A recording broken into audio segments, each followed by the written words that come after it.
என்ன ஆயிற்று? இவ்வளவு சீக்கிரமே சோர்ந்து விட்டாயா? இன்னும் வாழ்க்கை தொடங்கவே இல்லை.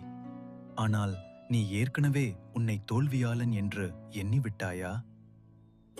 ஒரு நிமிடம் நின்று சிந்தித்துப் பார். நீ யார் என்பதை மறந்துவிடாதே. நீ சிவன் அவர்களின் பிள்ளை. நீ சாதாரண ஆன்மா அல்ல. நீ அவரின் அருளால் உருவாக்கப்பட்டவன். நீ அவரின் பதில். சிவன் உன்னை கூட்டத்தில் காணாமல் போகச் செய்யவில்லை. இந்த உலகிற்கு அனுப்பியதற்கு ஒரு உயர்ந்த நோக்கம் உண்டு.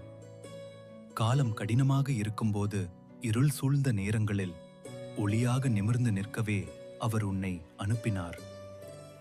நீ சந்தித்த துன்பங்கள், நீ எதிர்கொண்ட தடைகள், நீ சிந்திய ஒவ்வொரு கண்ணீரும், அவை அனைத்தும் உன்னை உடைக்க அல்ல, உன்னை பலப்படுத்தத்தான்.